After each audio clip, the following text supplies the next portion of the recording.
Kaudhi kaunti ma Kisii, apisas mag obila kaunti ma Kisii medo puoyo okang' ma jotendgi ne okawo mar kelo gi kanyakla gi ageto mar miyo gi puonj motenore kod ngima kod kedo kod dang'ni mag paro, weche mag pek mar ngima to kod tich. Chenro makama mano bagi Kisii ne okelo kanyakla apisas mag obila kidieny ma CIPU mochiwo thuolo ne apisas chiwo pachgi ewi okenge ma giparo ni nyalo tigo e kedo kod midhiero mokwakogi. Jokanyo ka moting'o jochiw hocho mawuok e kar thieth ma Kisii nojiwogi mondo giwuog oko kendo los e kinde ma gin gi dang'ni mag paro kendo manyo hocho e kinde machon mar duoko piny kwan lipode mag kawo ngima e kindgi. Of our officers just coming together so that we can share, we can catch up, we can bond out of the normal working routine.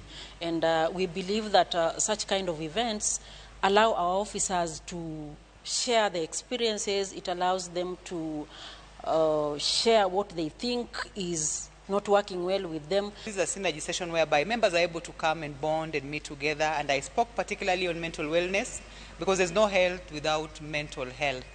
And being that these are people who sacrifice a lot for our nation, it is important that once in a while such kind of synergy sessions are organized to help them sit down and reflect and also give information on. We many times see people committing suicide. By the time they commit suicide, we have failed to recognize what to call the red flags of depression.